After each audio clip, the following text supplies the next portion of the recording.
O Jornal Banqueta está no ar e hoje recebemos Diego Garzon para falar sobre o enfrentamento da violência contra a mulher e os 9 anos de existência da Lei Maria da Penha. E você vai ver também. Banda Nova Limense Pop Minas se prepara para o retorno ao cenário musical. E ainda, a academia promete fazer diferença no mercado fitness. Veja agora, no Jornal Banqueta.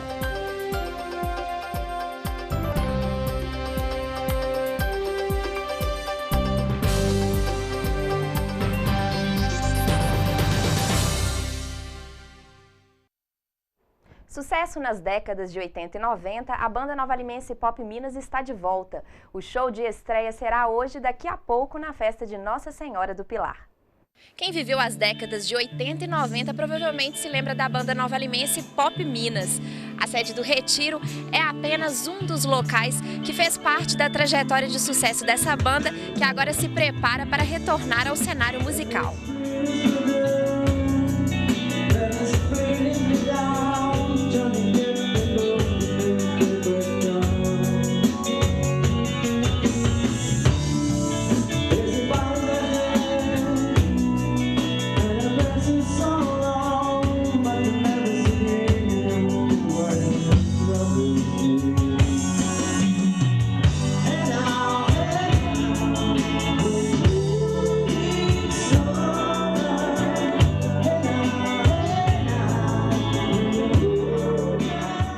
Pop Minas, vou te falar, viu? Era a melhor banda que tinha na região. Por quê? Porque a gente tinha um diferencial, que a gente era bem novo, né? A gente conseguia pegar os sucessos, os hits do momento, e a gente deslanchava com maior facilidade, entendeu? A primeira formação da banda tinha o Eli no contrabaixo, Maciel na bateria, Marcinho na guitarra e no vocal, Edinho no teclado e o saudoso Geraldo também no vocal.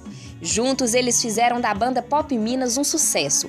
Por onde passavam, deixavam alegria e o carisma. Uma das criações inusitadas no auge do sucesso foi a adaptação do ônibus de viagem da banda em um trio elétrico, que passou por muitos lugares e deixou a marca de uma banda que fez parte da vida de muitas gerações. E o diferencial era o quê? Era a nossa simplicidade, que nós conseguimos manter isso até hoje. E a gente consegue, em todo lugar que a gente vai, mesmo que a banda não exista mais, assim, a gente está retornando, os pessoal tem um respeito com a gente muito grande, e é onde a gente está com essa ideia de retornar de novo para agradar, porque a gente é cobrado isso. O sucesso começou em Nova Lima e em pouco tempo ultrapassou as fronteiras e o grupo chegou a fazer shows pelo Brasil.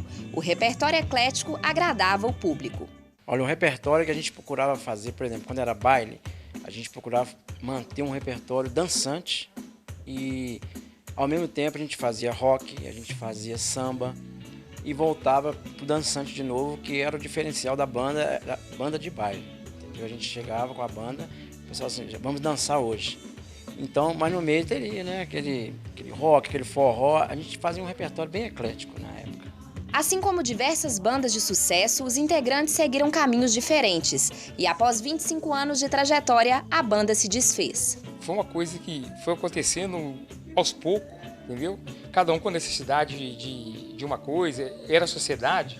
Então muita cabeça pensando diferente, um querendo uma coisa, outro querendo outra.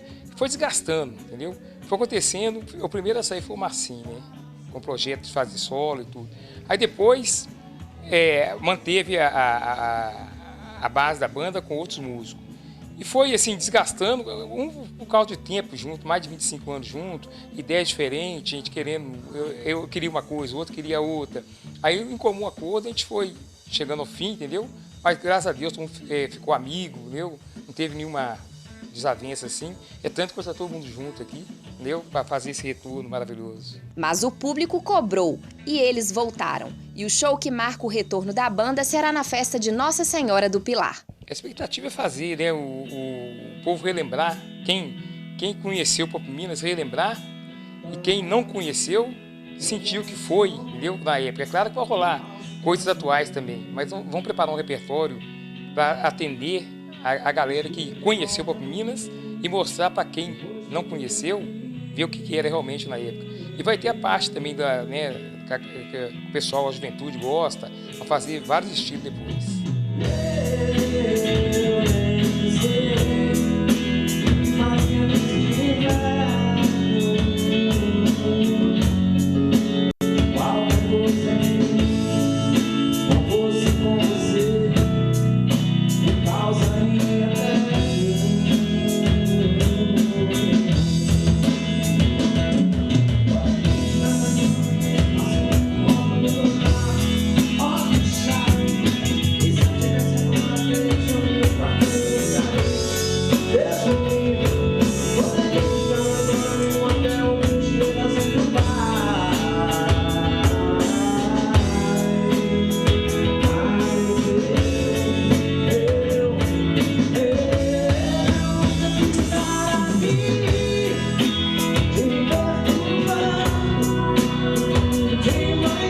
Gostaria de convidar vocês aí que curtiram aí a banda Pop Minas, que nós vamos estar na festa do Nossa Senhora do Pilar e vocês podem ir lá conferir, vamos curtir aí os melhores momentos da banda Pop Minas juntinho com os sucessos atuais, tá ok? Yes, Pop Minas! O mundo moderno cada vez mais busca por cuidados com a saúde aliados à estética. Para atender a esse público, um mercado que está em expansão é o das academias. Neste mês, Nova Lima ganhou mais um espaço dedicado ao universo fitness. A GM Fitness é a mais nova academia da cidade. De acordo com o proprietário Gilverson Marques, o diferencial do espaço é a qualidade dos profissionais, especializados nas atividades propostas pela academia. O objetivo principal da GM Fitness é acompanhar os alunos na dedicação, né, no trabalho específico de acordo com o objetivo deles.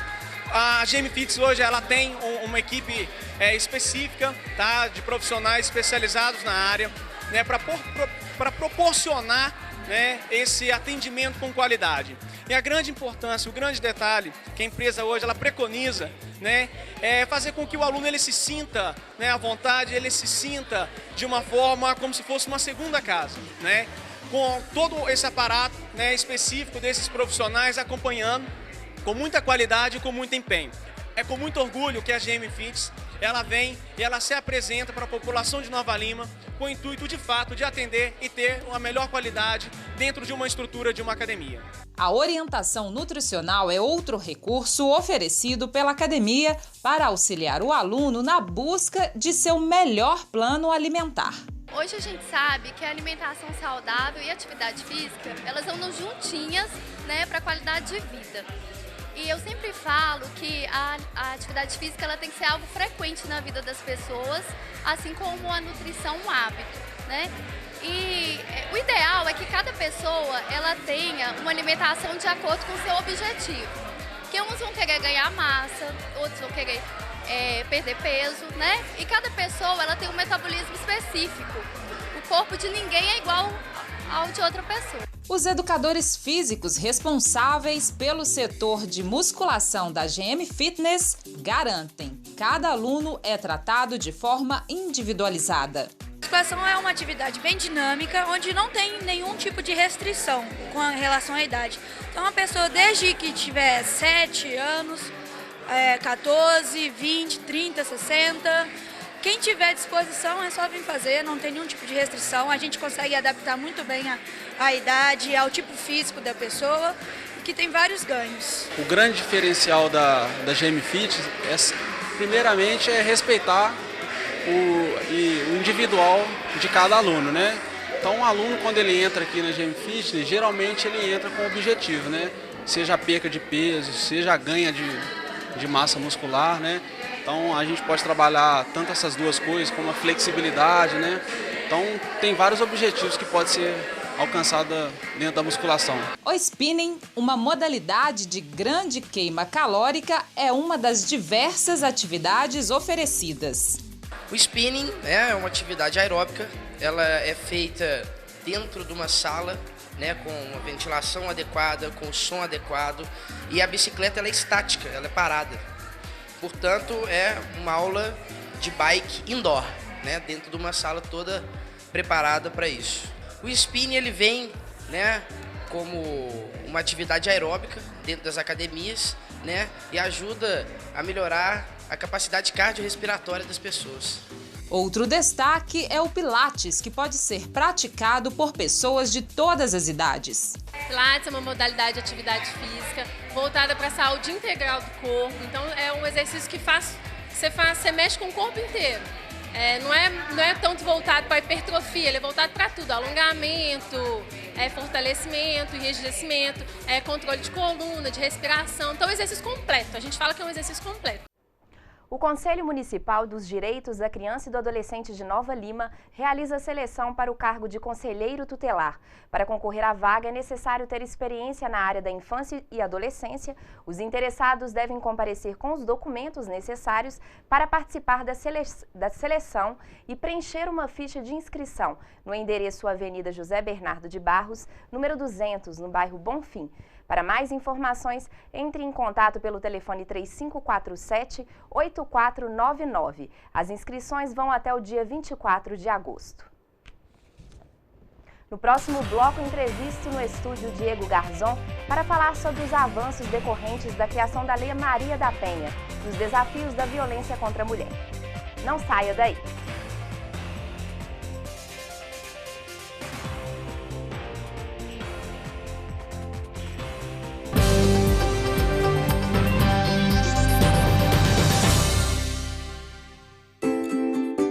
Garantir o futuro e tudo o que você já conquistou. É isso que o Brasil está fazendo, ajustando gastos para avançar em áreas essenciais, como a produção de alimentos. Este ano, estamos investindo mais de 180 bilhões em crédito para o produtor rural, para aumentar a produção e garantir alimentos de qualidade, com preço justo para todos. Quer mais? Mamãe, tem mais? Ministério da Agricultura, Governo Federal. Mãe, quero mais. O trabalho do governo federal avança em Minas Gerais, avança no Brasil. Mais qualidade de vida para 37 mil famílias com a urbanização de comunidades na região metropolitana de BH. Já foram concluídos os corredores de ônibus que dão mais fluidez ao trânsito. E outras obras, como o BRT Via 710 Andradas Cristiano Machado, avançam. E seguem as obras nas rodovias federais para agilizar o transporte de passageiros e o escoamento da produção. É o governo federal trabalhando para o Brasil avançar. O trabalho do governo federal avança em Minas Gerais, avança no Brasil. O Minha Casa Minha Vida realizou o sonho de mais de 274 mil famílias no estado. Na saúde, 4 milhões de mineiros recebem medicamentos gratuitos. E com mais médicos, mais de 1.500 profissionais beneficiam 5 milhões de pessoas. Na educação, 362 creches foram construídas e já estão garantidos recursos para mais 671 creches. É o governo federal trabalhando para o Brasil avançar. Se você fez alguma cirurgia antes de 1993, você pode ter contraído hepatite C. Por isso, você precisa fazer o teste. A hepatite C pode ficar anos sem apresentar sintomas, podendo evoluir para câncer, cirrose e até levar à morte. Não corra esse risco. Procure uma unidade de saúde e faça o teste. Ele é rápido, seguro e sigiloso. Quanto antes for feito o diagnóstico, melhor. Hepatite C. O teste é o primeiro passo para a cura. Ministério da Saúde. É o governo federal trabalhando para o Brasil avançar.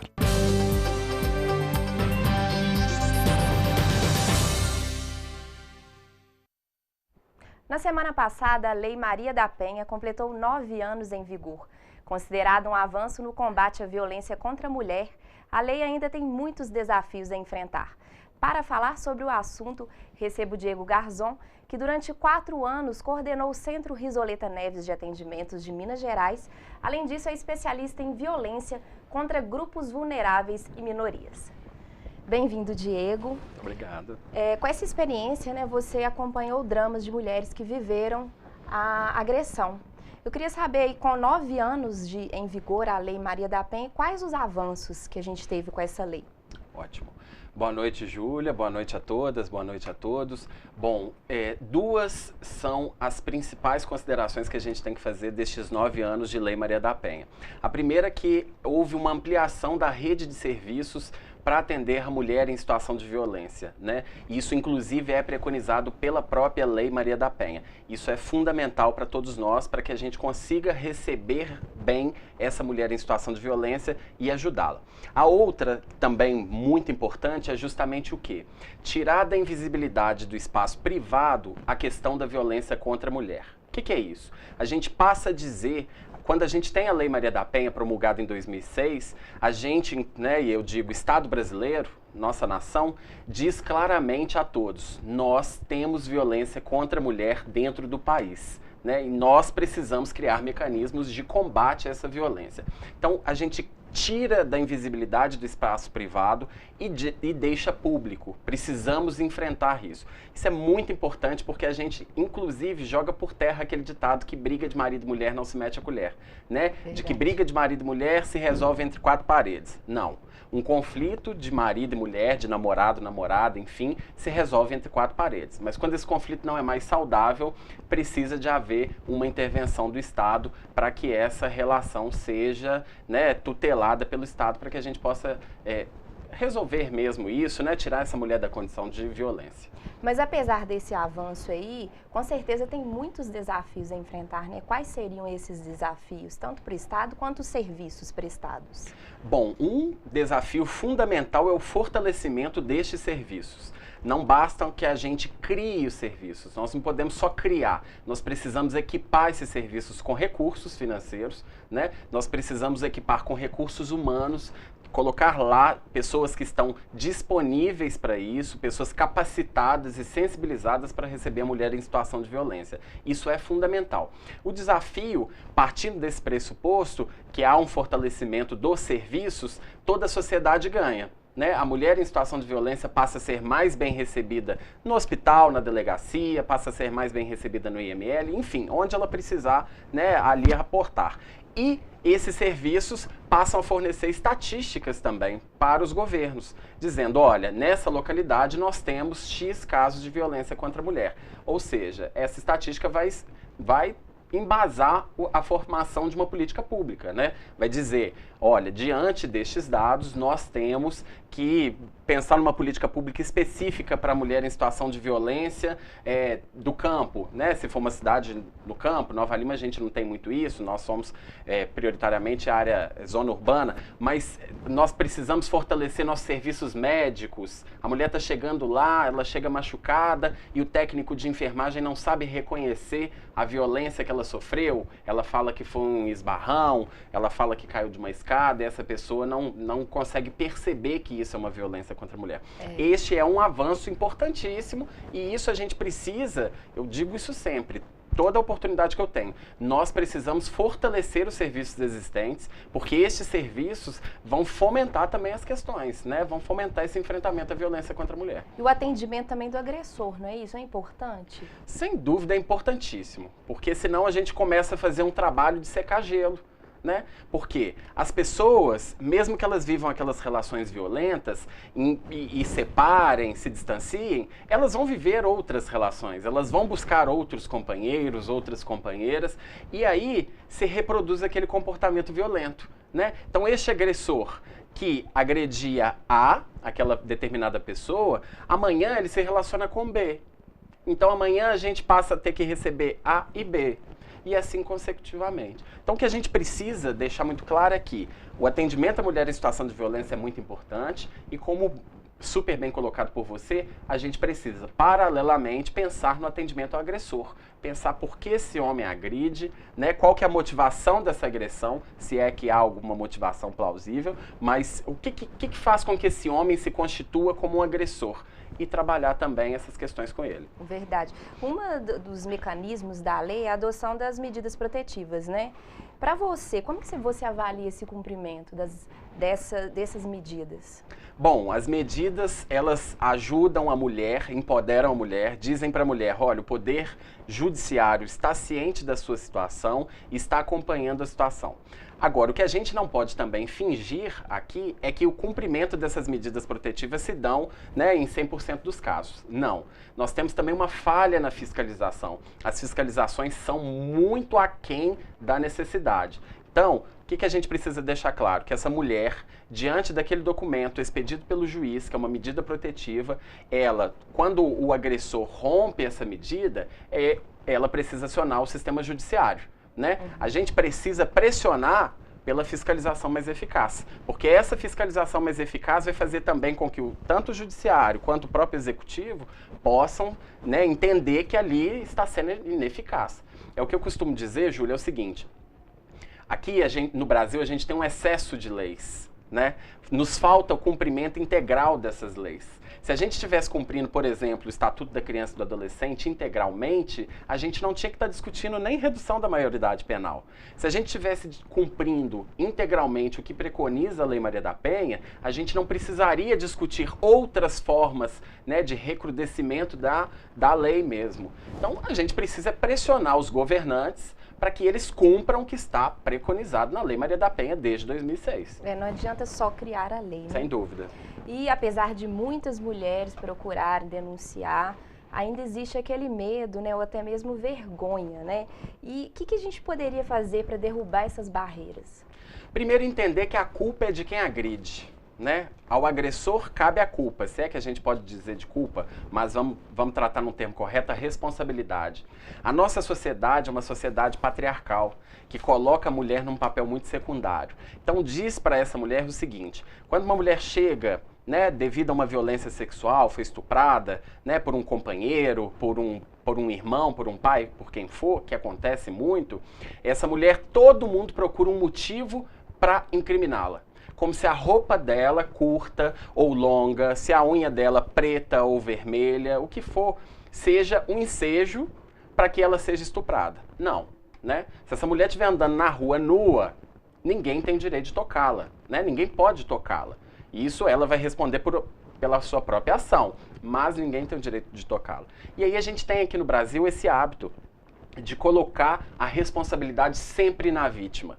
Então a vítima passa por uma situação, né, difícil, dolorosa, constrangedora, né, que vai acompanhá-la durante anos e anos de sua vida. Infelizmente essa é a realidade, e as pessoas em volta ainda colocam como se a culpa fosse dela, né? Então o que a gente precisa pensar é formas de acolher essa mulher em situação de violência, sejam nos serviços já existentes, sejam criando outros serviços né, bons serviços também capacitados. Não adianta só a gente criar, né, a gente tem que capacitar e dar instrumentos para que esses serviços funcionem, mas receber essa mulher e entender que a culpa, a responsabilidade, o que quer que seja, é de quem agride, é de quem bate, é de quem ofende, é de quem maltrata, e não é da pessoa, porque naquela relação violenta, se a pessoa, né, a gente tem, infelizmente, muito isso. Ah, ele agrediu, mas ela provocou. Uai, se você é uma pessoa saudável, sadia, consciente, você vai compreender que aquilo pode ser um conflito e você não precisa responder violentamente a esse conflito, né? Você pode sair dessa relação, você pode sair momentaneamente, separar, o que for. Agora, a gente tem que entender que a culpa é de quem agride, a responsabilidade é de quem comete a ação e nunca da vítima. E quando a gente fala de violência, a gente sempre pensa na violência física, mas existem outros tipos de violência, não é mesmo? Excelente elencar esse assunto, porque a própria Lei Maria da Penha traz 5 tipos de violência. Violência sexual, física, patrimonial, moral e psicológica. A violência física é mais conhecida por todos nós, né? A violência sexual a gente também consegue detectar mais facilmente. A violência psicológica e moral, ela é mais difícil, ela é difícil até a prova dela, né? Os próprios operadores do direito têm dificuldade muitas vezes de provar que aquele crime ocorreu mesmo, ou dos juízes de entender que uma pressão psicológica foi responsável, né, por uma internação de uma mulher, ou o que quer que seja. E a gente precisa dizer, Júlia, que essas violências, né, algumas deixam marca no corpo, mas todas deixam marcas na alma, né? Sendo corpo e alma, a gente tem que entender que é violência, sim, ser xingada, é violência ser maltratada, humilhada. Quando o companheiro vai questionar o tamanho da roupa, da saia e rasga uma peça, o que for, isso não é amor, isso não é ciúme, isso é violência, né? E violência precisa ser rechaçada com mão de ferro. Eu acho que é esse o compromisso que a gente tem que ter enquanto sociedade. Te dou um exemplo muito claro. Já recebemos uma vez uma senhora de 25 anos ininterruptos de violência. Não tinha uma marca, porque a violência era psicológica. Hoje ela está internada no Instituto Psiquiátrico sem condição de convívio social, justamente porque durante 25 anos, ininterruptamente, essa pessoa sofreu a violência, né? Então sofreu uma violência que outros não reconheciam como violência. Talvez ela mesmo não sabia que se tratava de uma violência, mas hoje as marcas estão aí. Claro que essas marcas vêm, né, ao longo dos 25 anos prejudicando essa pessoa, mas hoje impossibilita, inclusive, de conviver em sociedade, de tocar sua vida, de ter seus projetos pessoais realizados, enfim, olha a situação. E a gente pouco discute isso também. E como essa pessoa devem ter outras mulheres por aí nessa mesma situação, né? Qual o conselho que você daria, aqui em Nova Lima, por exemplo, se uma mulher está passando por uma situação assim, o que ela deve fazer? Bom, aqui em Nova Lima, Raposos, Riacima, onde ela estiver, ela precisa comunicar que ela está sofrendo uma situação de violência aos poderes públicos, né? Ela precisa se dirigir a uma delegacia, ela precisa se dirigir a um hospital, né? Nós precisamos dessas estatísticas para que a gente possa entender que aquilo ali está acontecendo. Nós precisamos recebê-la, né? Atendê-la bem, inclusive. Nós precisamos dizer para essa mulher claramente que viver em situação de violência tem que ser entendido como a exceção. A regra é viver em paz. Nós temos que viver em paz. Júlia, todos os relacionamentos afetivos que a gente tem ao longo da vida geram conflitos. Isso é fato. Né? Sejam relacionamentos familiares, afetivos conjugais, enfim, eles geram conflitos. O que vai diferenciar uma relação saudável, sadia, de uma relação violenta é a forma de você responder esse conflito.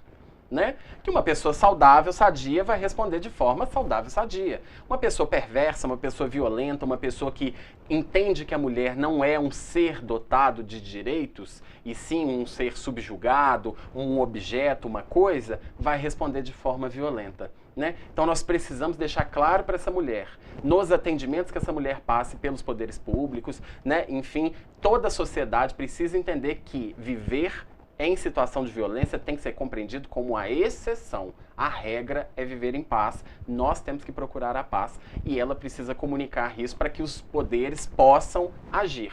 Né? Ainda hoje, infelizmente, agem de forma com muita parcimônia, às vezes, de forma muito pacata, tímida, mas é pressionando que a gente consegue, né? A gente consegue com que esses serviços sejam instituídos, capacitados, melhorados. Então é preciso, né, denunciar. Aqui em Nova Lima nós temos o Centro de Referência da Mulher, não é isso mesmo? Sem dúvida. E a Delegacia de Mulher. Isso. Ok, obrigada pela participação, viu, Diego? Sou eu que agradeço. E o campeonato amador de futebol, que seria realizado neste final de semana, foi adiado por falta de recursos financeiros da Prefeitura de Nova Lima. Não há previsão para o início do campeonato. Acompanhe amanhã a matéria completa sobre o assunto. E o Jornal Banqueta de hoje termina aqui. Você pode rever esta edição pelo site tvbanqueta.com.br. A seguir, assista a reprise do programa Espaço Câmara. Obrigada pela companhia e até a próxima.